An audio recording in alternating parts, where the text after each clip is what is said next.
Today we're bringing you a special episode from the Heavy Blend, which is an independent project that actually started out in Italy. Yeah, and the mission here is to give you a really thorough overview of a rock or heavy metal record. We do that by pulling together a whole bunch of public sources reviews, articles from the specialized press. And we synthesize all of that for you. It's important to mention how we do that. Right. Because while we do use advanced AI tools to help sort through all that material, every key decision is human. Exactly. The choice of sources, the way we frame the discussion, and all the final editing that comes from our team's years of experience in the music world. We're curating a conversation, not just, reading a summary. And the album we're curating today absolutely demands a conversation. We are diving deep into a really ambitious debut record that completely split the critics. The album is VII Vitium by the Italian project VII Vitium. And split critics that's the perfect way to put it. We've gathered reviews from major Italian outlets like metalitalia.com, Journal Metal, and metalhead.at. And the scores are all over the place. Completely. You've got everything from a 6 out of 10, basically saying it's too uneven, all the way up to a perfect 10 out of 10, calling it a masterpiece. Wow. When you see that kind of gap, you know the artists are doing something really daring. For sure. And so our mission today is to get into that tension. We want to understand what's driving Septem Vitium and figure out what makes this album either, brilliant or just disjointed, depending on who you ask. So where do we start? The band itself. Well, that's the first thing. The sources are very clear that Septem Vitium isn't a traditional band. They call it a Verona-based laboratory. A laboratory, I love that. It implies experimentation, right? Not a fixed formula. Exactly. And the core of it is 3 veterans from the Italian doom and stoner scene. You have Daniele Laurenti and Giampi Tomazzoli, both from Priam and Epitaph, and Daniela Pedrolo from Caliph. So these are established names, people with real credibility in that scene. Oh, absolutely. The Italian underground scene is long established and respected internationally, but the conceptual side, the sort of philosophical weight, comes from an author, Daniele Donini. So you have this meeting of music and literature. Yes, and that collaboration immediately sets up the album's central theme, an exploration of Vitium, sin. But not in the way we might typically think about it. No, not at all. And this is a huge point that both metalitalia.com and metalhead.it really emphasize. The project moves away from any traditional Christian interpretation. The concept, in the original Italian, is about esaltazione di ciò che è ritenuto malvagio. The exaltation of what is considered evil? I mean, that phrasing alone is so powerful. It is. The idea is to reject sin as a moral failing. Instead, the album portrays these sins as, and this is another great Italian phrase, istinti naturali da sempre. Natural instincts since time immemorial. Precisely. The whole premise is that these forces, pride, envy, wrath, existed long before any human concepts of good, evil, or religion. It turns them into these raw, elemental forces. So that gives the album a really rigid structure then, I assume. A very clear one. 8 tracks, 7 for the sins, each paired with a demon. So you get Superbia Lucifero, which is Pride and Lucifer, or Gola, Beelzebub, Gluttony, and Beelzebub. And then an 8th track to wrap it all up. Correct. The final track, Septem, ties the whole narrative together. This ambition is exactly why they needed that laboratory approach with so many different voices. And speaking of voices, before we get into the sound of the album, I just want to pause for a second. We've been getting some really, really positive feedback for the Heavy Blend. Yeah, it's been amazing. From you, the listeners, but also from the press and even from some of the bands we've covered.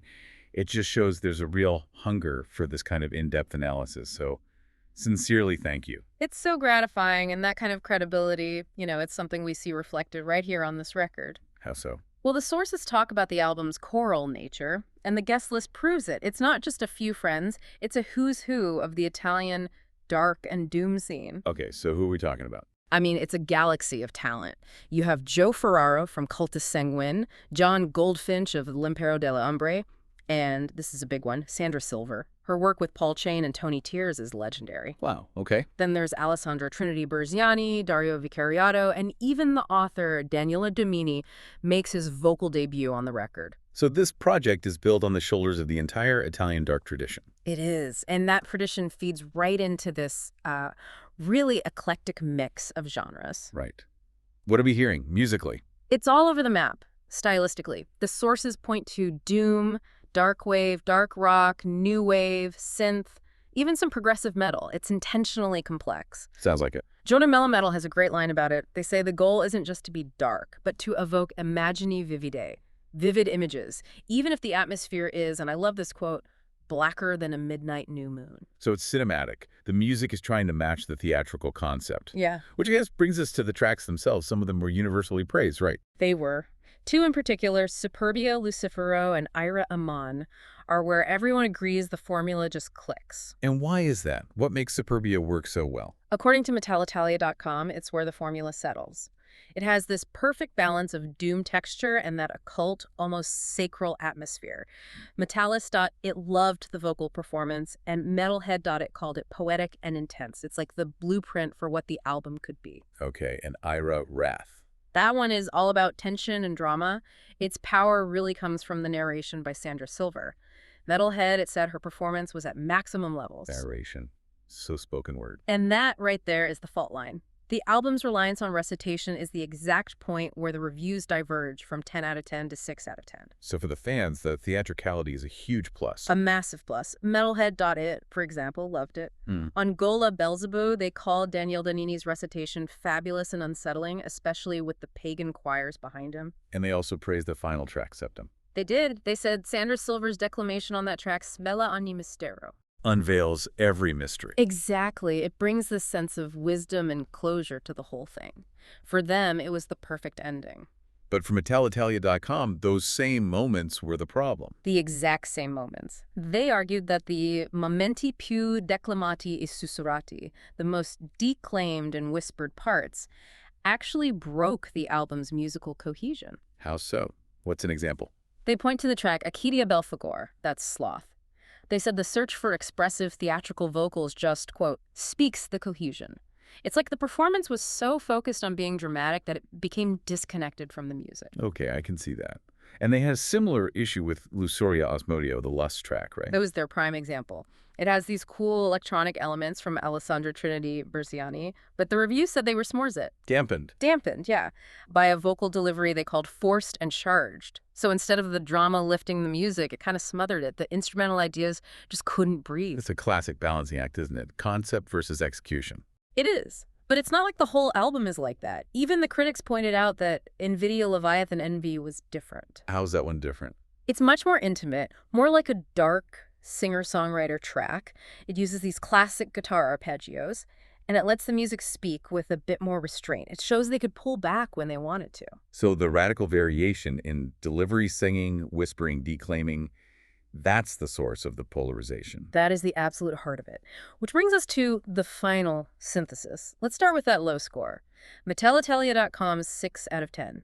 For them, the problem was the forte heterogeneita stylistica, The strong stylistic heterogeneity. which made the final result dishomogeneo, uneven.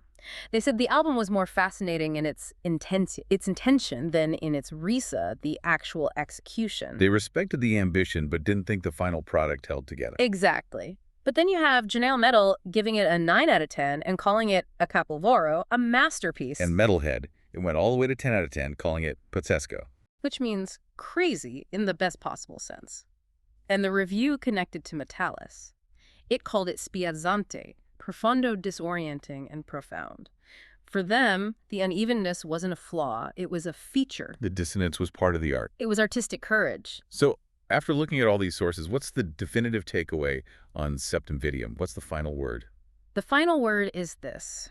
The project's greatest strength, its incredible ambition, the huge roster of collaborators, its refusal to pick one style, that is also its greatest weakness for anyone looking for an easy or consistent listen.